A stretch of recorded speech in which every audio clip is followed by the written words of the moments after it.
Yeah, it's a good guess that I might mention trams. So we've heard about how wonderful the trams are, but I'm sure you've also heard that just lately they haven't been quite so wonderful, and it's sort of an ironic problem in the sense that the improvement that they deliver, particularly I'm thinking of places like New Addington, which is largely cut off even from the rest of Croydon, let alone the rest of London, it sort of more than doubles the transport time. It's like 20 odd minutes from New Addington up to East Croydon, let's say. On the tram, and it's the thick end of an hour really if you try to make that journey by bus at peak times, and it's been pretty disastrous over the last for most of this calendar year really. So I'll come on to exciting future things, but I suppose the fundamental thing is what is being done to make sure, firstly, that the tram network that we have now is actually going to work properly, because it's hard to blame people for getting in their car if the alternatives are a bit rubbish. And secondly, fundamental part of that is obviously replacing that tram rolling stock, which is now basically end of life. How soon can we get that done? It needs to be done, pronto, doesn't it? The original 24 trams.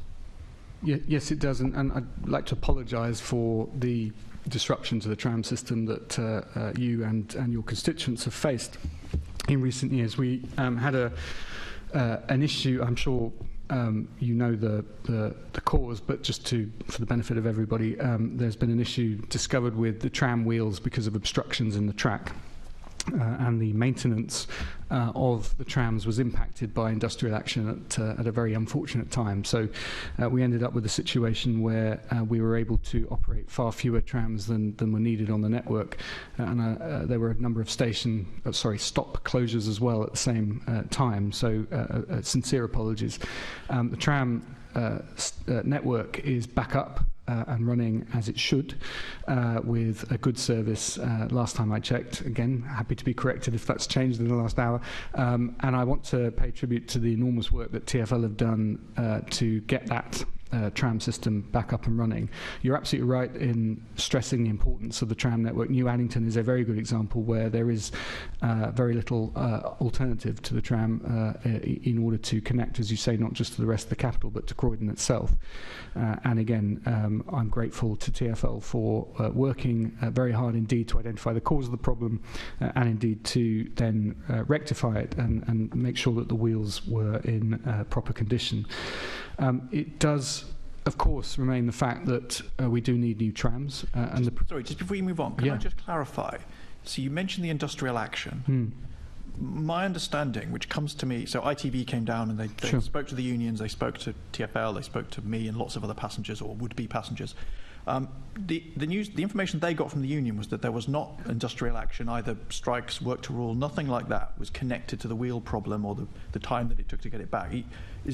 When you mentioned industrial action, it wasn't because of that. It happened at the same time, is what I'm saying. So there weren't sufficient maintenance staff available at the wrong time. So it's sort of an unhappy coincidence of the timing of the industrial action and the issue itself, not that the industrial action arose because of the issue, if that makes sense.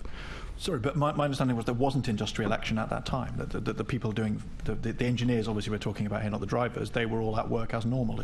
That's not my understanding. My understanding was that it happened at the same time. I'm happy to follow up with you. That now. I just wanted to clarify because that was different from what I'd heard. But that'll be an issue to dig into later. Apologies, you were going on to talk about how you're going to buy us new trams. Indeed.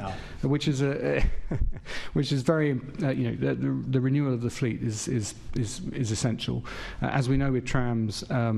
One size does not fit all, and each network is unique, and that means there are specific challenges when it comes to economies of scale.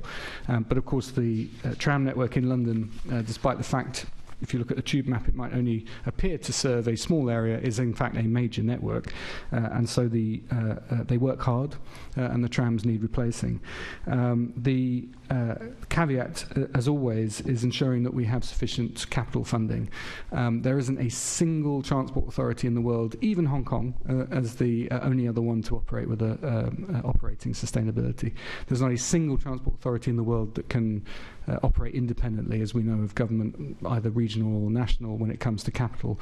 And so the procurement of additional trams will depend on a long-term capital settlement. But it's very, very much part of our assumptions on future business planning, and it remains the case that we are committed, TfL is committed to ensuring the next generation of trams be procured as soon as possible.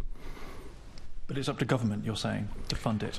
It's always up to government to some extent how TfL's capital settlement is achieved. And of course we would call upon the support of all Assembly members with whatever government is elected in this forthcoming general election to secure that capital settlement. Do you recognise a trade-off between fares and rolling stock investments? So, for example, on the Budget Committee we spent a long time talking about how there's £123 million cost of this year's fares freeze and the impact that has medium to long term on TfL. I mean, that was a decision open to the Mayor, wasn't it, to spend that money on a fares freeze or to put it into capital investment? Yes, there's always a trade-off, obviously, when you make a decision on anything, particularly as important as fares. And the trade-off in terms of where money can be spent and invested is obviously always balanced by how accessible and affordable the network is. We have to recognise that fares in London are a reflection of the fact that TfL, unlike transport authorities around the world, sorry, MTR in Hong Kong, you're getting a lot of mention here today, but they also receive much more government support than TfL does in terms of day-to-day operations as well. So it's important to recognise that that trade-off means that if you increase fares beyond a certain amount during a cost of living crisis, of course, you end up in a situation where the network becomes inaccessible, unattractive. You work against your 80% target, and you end up in a situation where people drop off from using the network because they simply can't afford it. We don't want to see that happen, and that's why I personally believe that the fares freeze was essential. Equally, when I speak to people, say, on the Central line, you know, they've saved a small amount of money on their train fare, but then there's no train. We've seen that over the last year. Maybe there's no train, or because the trains are less frequent, the train is effectively inaccessible because it's so packed. I mean, that's the trade-off, isn't it? Well, how do you assess what's best for passengers between saving on the fare versus there not actually being a functional network for them to use? Well, I would take issue with there not being a functional network. There were severe issues to do with the Central line, as we know. There was a fault discovered on the fleet. This was during routine inspection, but as we know, there is a Central line improvement programme that is ongoing. The Central line improvement programme, the funding was committed pre-pandemic, thankfully, so that funding is available. That is refitting existing trains and carriages, making sure that they have new features and new motors, in fact, which will mean that they're much more reliable. It will mean that the issues that we've seen on the existing fleet won't happen, and that will obviously and is delivering significant improvement to users of the Central line. Of course, there was disruption, and I'm sorry to customers that there was disruption. The Central Line Improvement Programme was itself delayed because of the pandemic. It was also delayed because it was not possible to get the staff in place because of the pandemic to ensure that we could deliver it to the original timetable. But the delay has meant that the existing rolling stock was working harder than we had previously planned before the pandemic, and the result is that these issues have appeared sooner than we would like. But that issue and the timetabling that TfL has brought in, so that there is now a routine and a reliable service on the Central line, slightly fewer trains than the full service that we had before the issue was identified, but their quick planning means that there is a good service on most days on the Central line now, which was not the case a few weeks ago. Okay, pausing discussion on things on rails and moving to things on roads. So I've lived in the area that I represent for quite a number of years now, and despite your impressive sounding list, it's very hard to think of substantial improvements in public transport that have happened. So one of them, for example, there's now a service that I use to get into London Bridge, but that's obviously not a TfL service. There's some improvement to the Superloop, but substantially the public transport network that exists across Croydon and Sutton, similarly to other parts of Outer London, is basically the same as it was, say, 20 years ago. So if 20 years from now the plan is that a substantial proportion of people are not using their car, they're using a public transport network, how do you make it so much better that it's good enough for people to not need to use their cars? Because that's the pitch that you were making earlier, and I don't want to rehash all of that. But I don't see any plans coming down the pipeline that are going to substantially change what's on offer. And so how is it that people will be able to get around without needing to use their cars the way they do now? You live in Croydon and I don't, but I would take issue with the idea that the network 20 years ago is the same as it is today. I think, but we're happy to disagree. In terms of the options that people have, and the Superloop, by the way, has proven the need for town centre to town centre connections.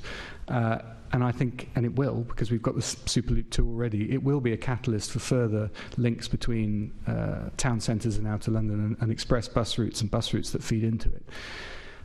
But one of the proposals that we have, and that was in the Mayor's manifesto, is, of course, for TfL to take over many of the suburban lines that run through South London, in particular.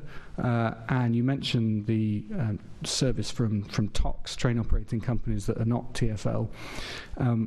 As we know, revenue on TOCs is controlled by central government, and during the pandemic, an overtly rational decision was taken to reduce the service levels on some of those lines to save money.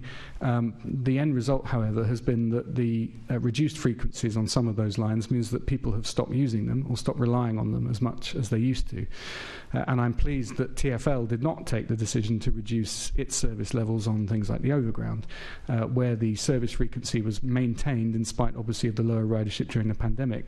When the demand returned, the confidence was still there in there being a frequent service on those lines, and so people are using them. That's not been the case on some other TOC lines into London.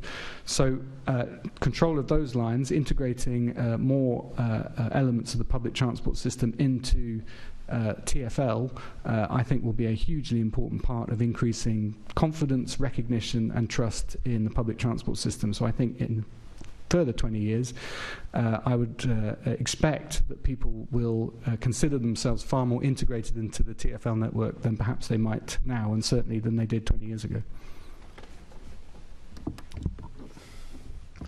I don't want to be impolite, but what I don't see in your answer and what I don't see around me is a substantial difference in the set of options available to make journeys.